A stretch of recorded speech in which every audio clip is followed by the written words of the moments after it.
அதோட மறுநாள் என்ன ஆகுதுன்னா இவங்களோட வெட்டிங் நடக்க போகுது ஈவினிங்கு. அதுக்கு முன்னாடியே வந்து மார்னிங் வந்து ரிஹர்சல் பண்ணிட்டு இருக்காங்க. அப்போ டெரிக் கிட்ட இருந்து மெசேஜ் வருது. என்ன அப்படின்னு பார்த்தா, நான் சர்ச்சுக்கு வெளியில தான் இருக்கேன், நான் உள்ள வரட்டா அப்படின்னு கேட்குறான். இதை ஹீரோவும் படிச்சிடுறான். சரி சரி போனா போது, இன்னைக்கு ஒரு நாள் மட்டும் கடைசியா அவனை பார்த்துக்கோ, அவனை வர சொல்லு அப்படின்னு சொல்லி ஹீரோவே கூப்பிடுறான். வந்த உடனே வந்து என்னம்மா இப்படி பண்ணிட்ட, நீ வந்து தப்பு பண்ணிட்டேன்னு தான் நான் கோவப்பட்டு போனேன், ஆனா அதுக்குன்னு நான் திரும்பி வரவே மாட்டேன்னு நினைச்சிட்டியா, இல்ல உண்மையா என்ன உனக்கு பிடிக்காம போயிடுச்சா அப்படி இப்படின்னு ரொம்ப நல்லவன் மாதிரி சீனை போட்டுட்டு இருக்கான். ஹீரோயினுக்கு வந்து இன்னும் கன்ஃபார்மா தெரியாது இல்லையா இவன் தான் இந்த வேலையை பார்த்து விட்டான்னு. அப்போ ஹீரோ என்ன பண்ணுறான் அப்படின்னு பார்த்தா, இது பார் உனக்கு ஒரு நல்ல ஆஃபர் நான் கொடுக்குறேன்.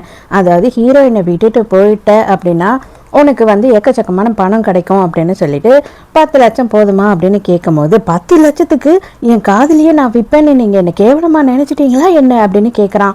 இந்த மாதிரிலாம் அவர் அசிங்கப்படுத்தாதீங்க தயவு செஞ்சு, எல்லாமே ஏன் தப்பு தான் அப்படின்னு சொல்லி ஹீரோயின் சொல்கிறா.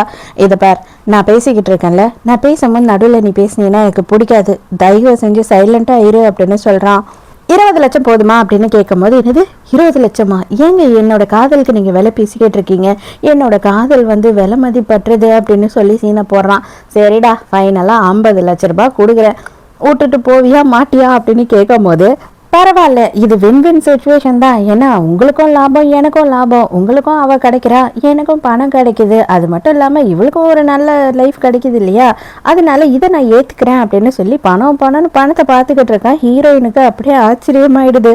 அடே படுபாவி, இவ்வளோ நாளும் நான் பெருசாக சம்பாதிக்கணும், பெரிய லெவலில் வேலைக்கு போகணும், கம்பெனி ஆரம்பிக்கணும் அப்படி இப்படின்னு சொல்லி ஓசியில் உட்காந்து என் கிட்ட தின்னுக்கிட்டு இருந்தியடா அப்படின்னு சொல்லி கேட்கும் போது, இது பார் அதெல்லாம் பழைய கதை, இவ்வளோ பணம் சும்மா வருதுன்னா யாருன்னா வேணான்னு சொல்லுவாங்களா என்ன, லூசு மாதிரி பண்ணாத, உன் லைஃப் இதுக்கப்புறம் நல்லாயிருக்கும், நீ உன் லைஃப்பை பாரு, என் லைஃப்பை நான் பார்க்குறேன் அப்படின்னு சொல்லிட்டு மொத்த பணத்தையும் எடுத்துகிட்டு கிளம்புறான்.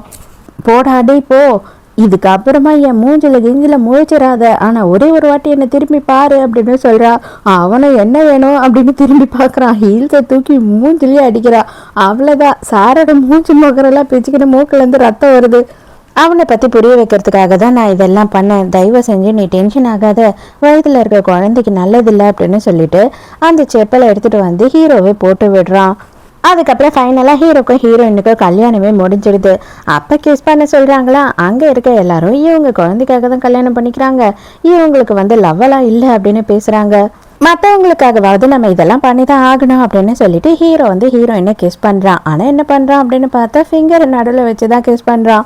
ஹீரோயின் அப்படியே அதிர்ச்சியாக பார்த்துக்கிட்டு இருக்காளா. உடனே ஹீரோ, என்ன நான் உண்மையாகவே கிஸ் பண்ணணும்னு சொல்லிட்டு ஆசைப்பட்டுட்டு இருந்தியா அப்படின்னு அப்படின்னு சொல்லிட்டு ஹீரோயினை டையை பிடிச்சி இழுத்து கிஸ் பண்ணிடுறா.